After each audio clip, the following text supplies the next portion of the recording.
man, is it hot. God, I miss San Diego already. But I still have vestiges. Vestiges? Remnants. Stuff. Things. Collectibles that I brought back from Comic-Con with me. You've already seen a couple of the videos, but I haven't gotten around to this one. This is from my visit to the Bandai Namco Godzilla store. And I was kind of shocked to see this thing was out already, but considering that a couple of the online retailers already have them, well, I figured, why not pick it up while I'm here? Today, we're looking at Banpresto's newest line of their vinyl figures from their claw catchers that, thankfully, we don't have to play the claw catcher to get. This is their art vignette Godzilla -1.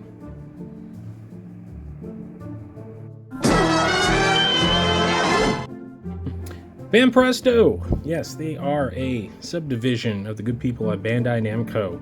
They are mainly in charge of making very cool products to win in these UFO catcher games in Japan. They're basically the claw games. They're very popular. I actually played a couple while I was out there last year and lost quite a few yen trying to obtain a couple of, well, fair to middling Godzilla figures. But this guy, though, is part of a new line that in Japan is part of the UFO catcher games. But out here, because Bandai kind of wisened up and realized, hey, there's not as many of these UFO catcher arcades in America as there are in Japan, so why don't we just sell these things direct to consumer? And that's what they have done. So I've been very curious about this guy because this is much like Bandai's vinyl figure line with the movie Monster series. They're starting to do scenes. Seems a Banpresto one. Yeah, we could do the similar thing. We can do that. So that is exactly what this guy is, and he is a lot bigger than I was expecting. Banpresto boxes are usually about half the size. So they have this thing on display in the case, in the booth. Again, this thing's been staring at me for over a week now. I picked them up on Saturday at Comic-Con. It is Saturday the week after as I'm making this video. I don't know why I'm telling you that, because I'm just ranting and raving here. So I've been eager to open this guy up, and that's what we're going to do because I'm kind of curious. Because, again, for those at home that like kind of stationary figures or staction figures, as they were called by Nika, this could possibly be something very interesting, something very cool for you collectors on a budget. Enough is enough. Let's get this open.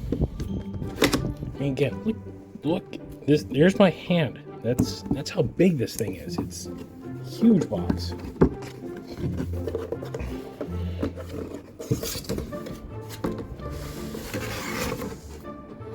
Okay, a couple of ooh, I think we got him. Yeah, we got him. Okay, that's a lot of cardboard. Okay, that was nothing. All right, so here he is. Okay, so he's in two pieces, and we're gonna have to open that up.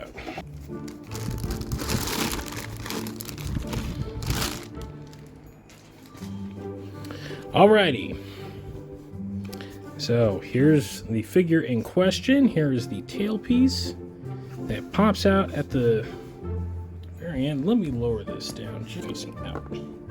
There we go. Look at the box, people.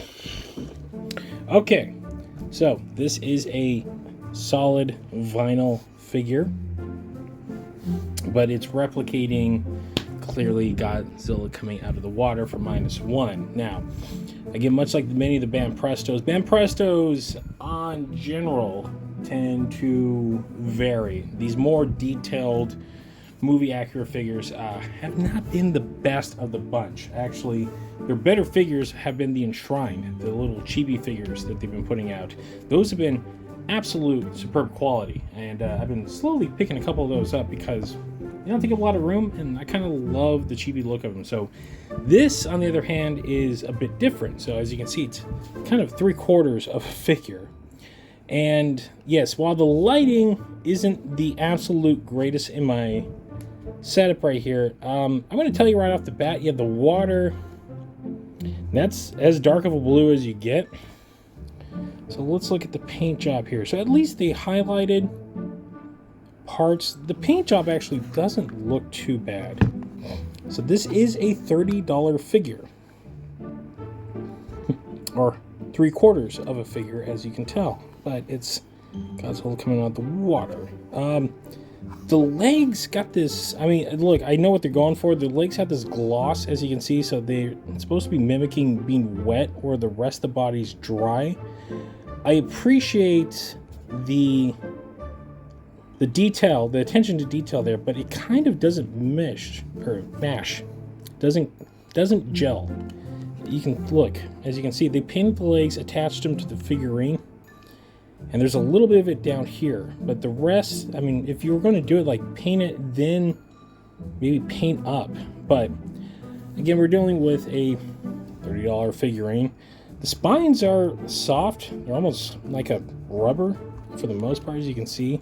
Some are a little harder than others, but you have these very, very soft, flexible end gaps. And then we have the tail, which is a separate piece, which is also pretty solid. The waves, yeah, they're fine. It's a chunk of plastic. It's kind of what it is, but gotta remember, this is meant to be won at an arcade in Japan. So if you are buying this for home, is it worth it? For $30, sure. Look, this isn't a bad figure. He's standing right now at about 5 inches. He's not he's not small by any means, but he's not, you know, he's not big either. That said, your mileage may vary.